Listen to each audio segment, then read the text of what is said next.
भक्तजनों, माताओं, बहनों, सादर जय श्री कृष्ण। हमारे YouTube चैनल में आप सभी का बहुत बहुत स्वागत है। मैं हूं आपके साथ आचार्य धर्मेंद्र शास्त्री।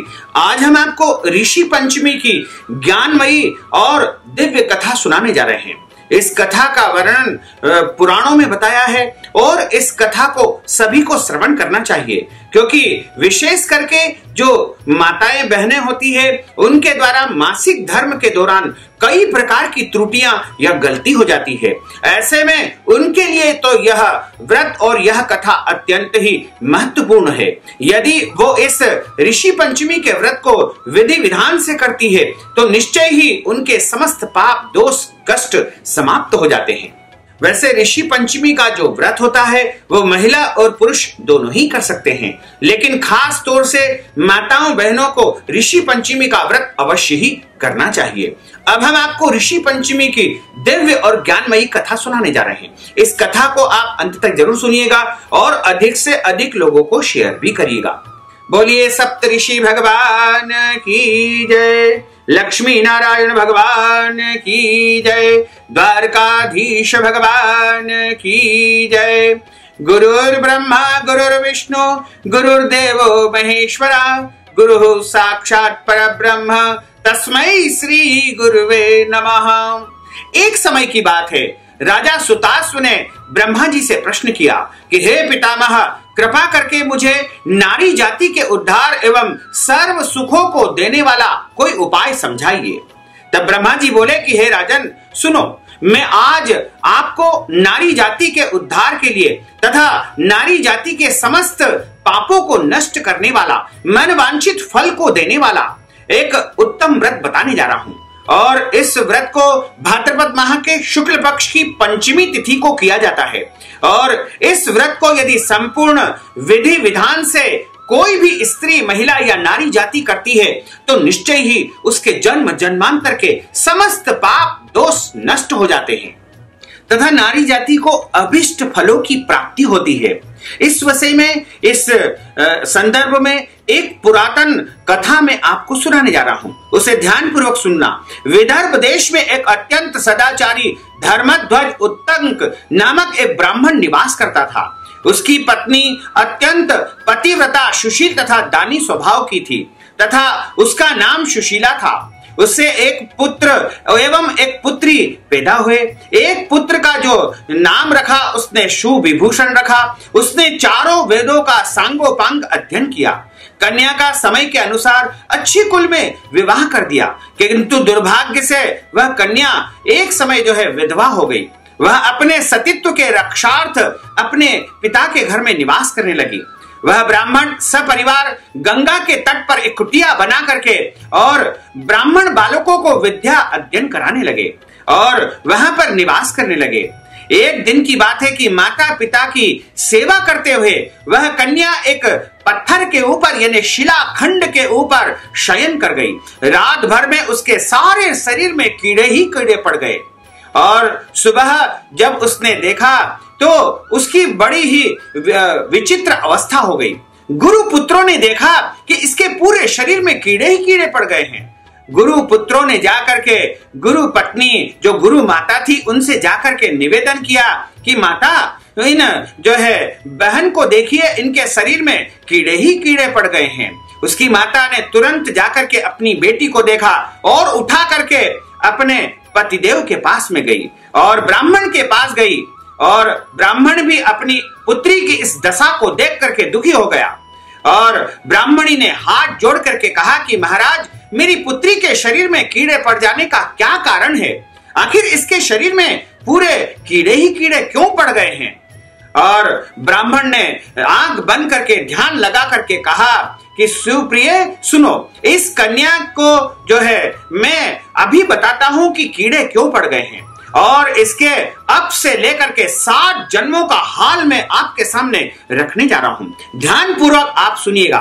इस कन्या को जो है 7 जन्म की सारी बातें मैं तुम्हारे सामने प्रस्तुत करूंगा। एक समय की बात है कि यह कन्या ब्राह्मणी थी और रजस्वला हो गई, यानी मासिक धर्म में पीरियड में यह कन्या आ गई और उस समय जो है यह कन्या घर के सभी बर्तनों को, सभी बिस्तरों को, सभी सामग्री को छूती रही, अन्न को छूती रही, भोजन को छूती रही।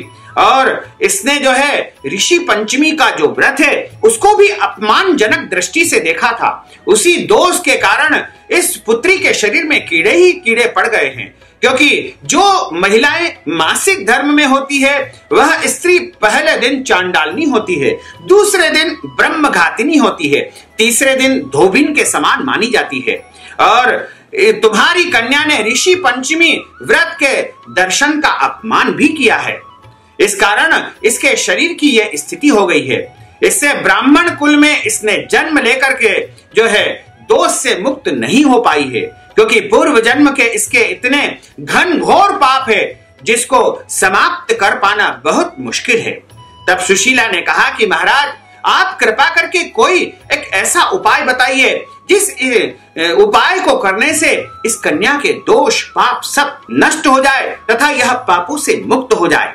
तब वह ब्राह्मण कहता है कि आप मेरी बात को ध्यान पूर्वक सुनिए। आज मैं समस्त संसार के कल्याण के लिए, सभी महिलाओं के जो है कल्याण के लिए तथा सभी माताओं बहनों के पाप दोषों की निवृत्ति के लिए एक उत्तम व्रत बताने जा रहा हूं।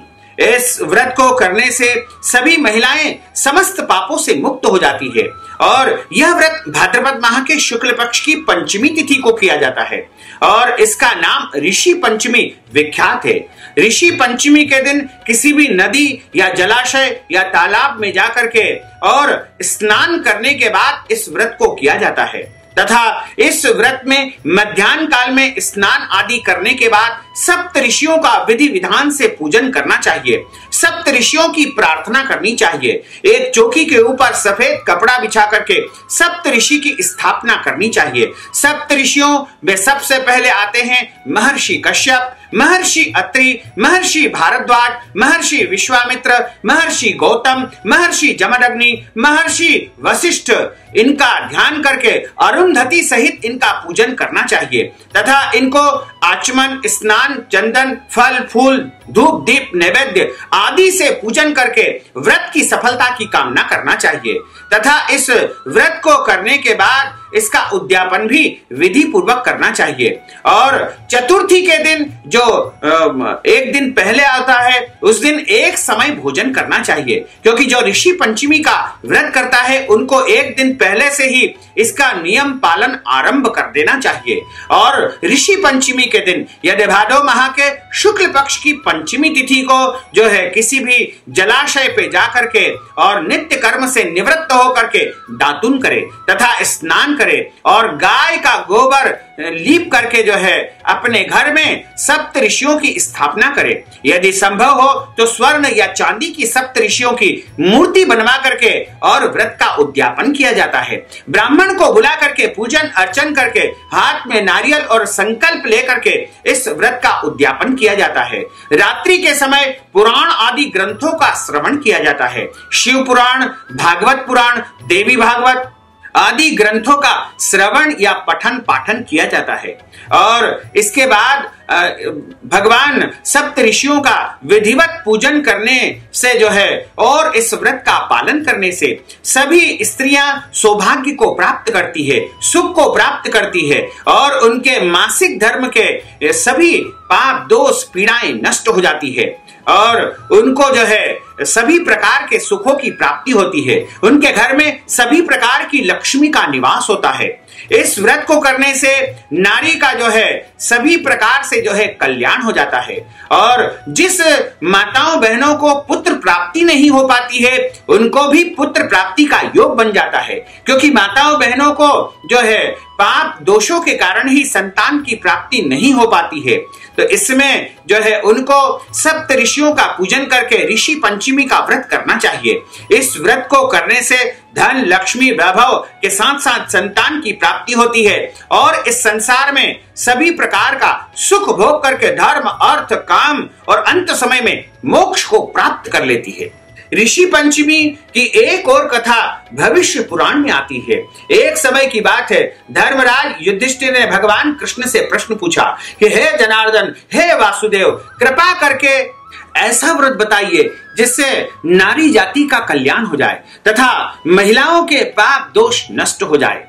भगवान कृष्ण कहने लगे कि सुनो, मैं आपको एक उत्तम व्रत बताता हूं। भाद्रपद माह के शुक्ल पक्ष की पंचमी तिथि को सप्त ऋषियों का पूजन करके ऋषि पंचमी का व्रत किया जाता है।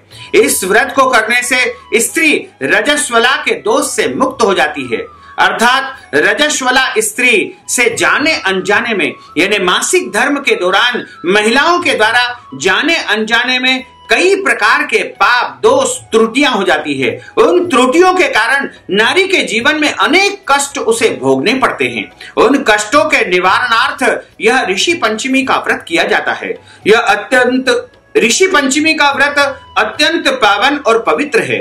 इसको अत्यंत पवित्रता के साथ में करना चाहिए और इस व्रत को करने से किसी भी प्रकार की जो है पाप दोष होते हैं तो वह नष्ट हो जाते हैं। लेकिन ध्यान रखना चाहिए कि ऋषि पंचमी के व्रत में किसी भी प्रकार की त्रुटि नहीं होना चाहिए, क्योंकि जब देवराज इंद्र ने वृत्रासुर नामक एक राक्षस की जो है हत्या की थी तब उन्हें ब्रह्म हत्या का पाप लगा था। उस समय ब्रह्म हत्या को 4 भागों में विभक्त कर दिया गया था। एक भाग स्त्री के रज में, दूसरा भाग नदी के फेन में, तीसरा भाग पर्वतों में और चौथा भाग अग्नि में प्रवेश कर दिया गया था। इससे हर वर्ण की जाति की जो है नारी जो होती है वो रजस्वला होने पर पहले दिन चांडालनी होती है, दूसरे दिन ब्रह्मघातिनी होती है, तीसरे दिन धोबिन के समान मानी जाती है। इससे इन दिनों में किसी भी प्रकार की वस्तुओं को छूना नहीं चाहिए, भोजन नहीं बनाना चाहिए और भोजन की वस्तुओं को स्पर्श नहीं करना चाहिए, बिस्तरों को स्पर्श नहीं करना चाहिए तथा देवी देवताओं का पूजन अर्चन भी नहीं करना चाहिए। और इस प्रकार 4 दिनों तक किसी भी वस्तुओं को स्पर्श नहीं किया जाता है। चौथे दिन स्नान करने के बाद ही वह शुद्ध होती है तथा 5वें दिन वह पूजन के योग्य होती है।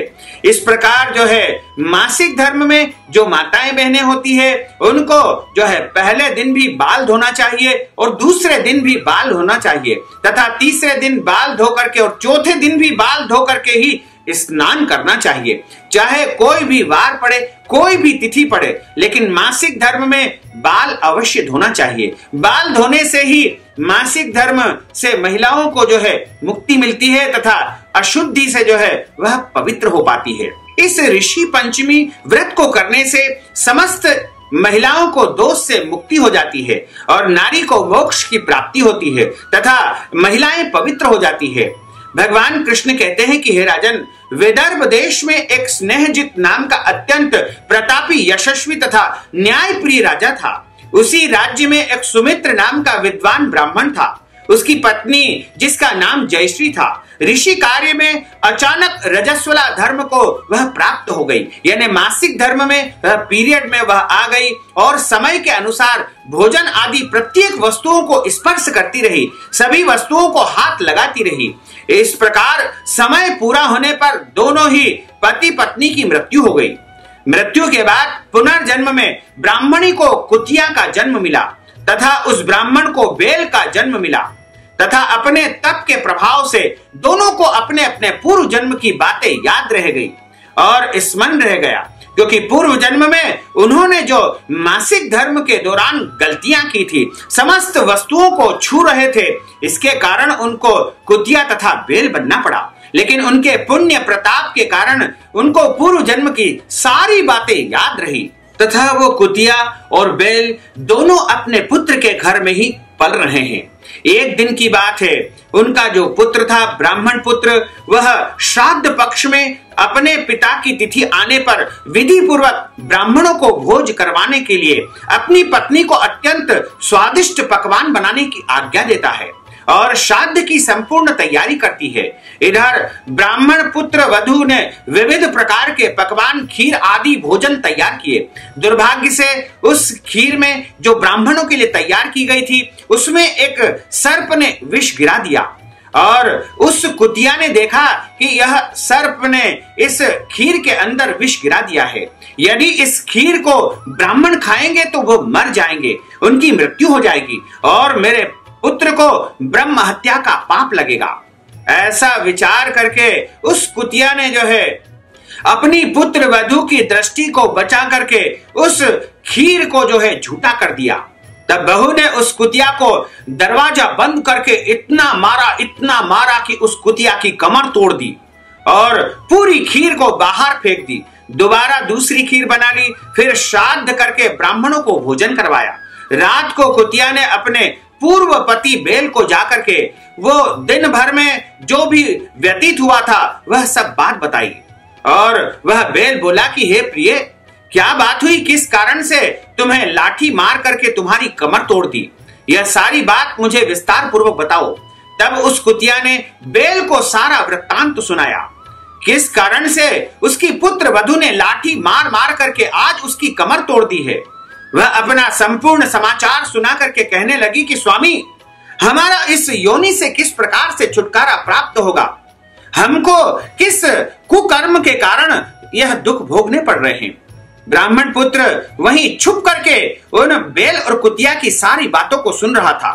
उन दोनों को उसके वहां होने का कुछ भी भान नहीं था। तब वह बेल बोला कि हे प्रिय, तुम्हारे ही दूषित कर्म एवं पाप कर्मों को भोगने के कारण आज मुझे बेल बनना पड़ा और तुम्हारे कर्मों के कारण तुम्हें कुतिया बनना पड़ा।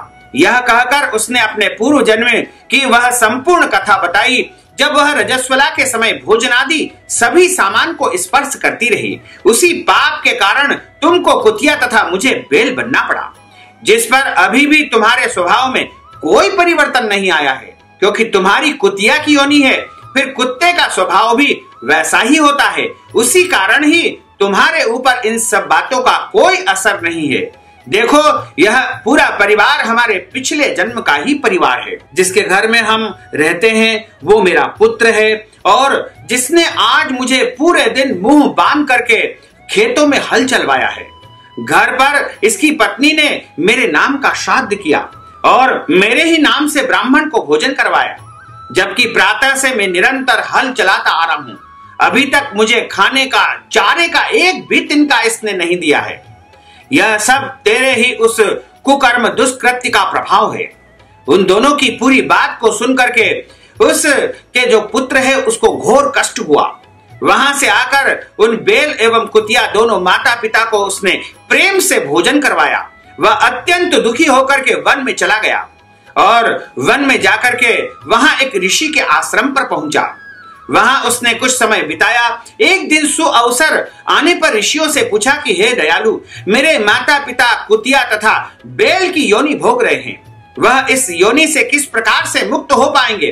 कृपा करके मुझे कोई श्रेष्ठ उपाय आप बताइए। जब उस ब्राह्मण पुत्र ने ऋषि को यह सारी कथा जो बेल के रूप में अपने पिता के द्वारा सुनी थी वह बताई। यह भी बताया कि यह योनि को भोगने में मेरी माताजी अधिक दोषी है। उन्हीं के पिछले अपराधों के कारण, दुष्कर्म के कारण पिताजी को बेल की योनि भोगनी पड़ रही है तथा अब वह दोनों ही मेरे घर पर है। हे ऋषिवर, कृपा करके कोई ऐसा उपाय बताइए जिससे मेरे माता पिता इस योनि से छूट जाएं और उनके संपूर्ण दोष नष्ट हो जाए। ऋषि बोले, पुत्र तुम धन्य हो। इस संसार में ऐसे पुत्र कम ही होते हैं जो अपने माता पिता के सुख चैन के विषय में विचार करते हैं। उन्हें तो अपनी तथा अपनी पत्नी तथा संतान की चिंता रहती है। तुमने अपने माता पिता की मृत आत्मा की मुक्ति हेतु जो विचार किया है, जो चिंतन किया है, वह हृदय को आह्लादित करने वाला है। हे पुत्र सुनो, पूर्व जन्म में तुम्हारे माता पिता ऋषि मुनियों की निरंतर सेवा में रत रहते थे। तुम्हारी माता जब रजो धर्म में यानी मासिक धर्म में थी तब वह ऋषि सेवा कार्य करती रही और उस समय उसके द्वारा छू जाने वाली हर वस्तु दूषित हो गई। इस प्रकार ऋषियों पर भी प्रभाव पड़ा। तब उनको ऋषियों ने गुप्त रूप से श्राप दे दिया। उसी से तुम्हारे पिता ने बेल तथा माता ने कुतिया का जन्म प्राप्त किया।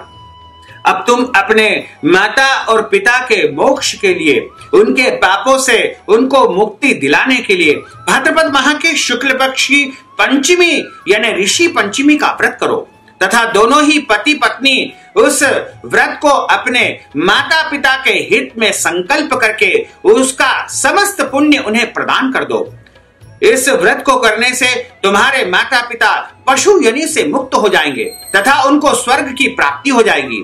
जब इस व्रत का पुण्य तुम्हारे माता पिता को प्राप्त होगा तो उनके आशीर्वाद से तुम भी धन्य हो जाओगे, तुम्हारा कार्य जो है सफल हो जाएगा। अतः तुम यह कार्य दोनों प्राणी मिलकर के यानी पति पत्नी मिलकर के पूरी श्रद्धा और विश्वास के साथ में विधि विधान से करो। इस बात को सुनकर के वह पुत्र अपने घर आता है, अपनी पत्नी को समाचार सुनाता है, कहता है कि मैंने आज ऋषि से जो है ऋषि पंचमी के व्रत के बारे में संपूर्ण विधि विधान जाना है और अपनी पत्नी के साथ में वह भाद्रपद माह के शुक्ल पक्ष की पंचमी तिथि को ऋषि पंचमी का विधिवत व्रत करता है, सप्त ऋषियों का विधि विधान से पूजन करता है तथा सप्त ऋषियों के पूजन करने के बाद वह इस व्रत का संपूर्ण फल अपने माता पिता को प्रदान करता है।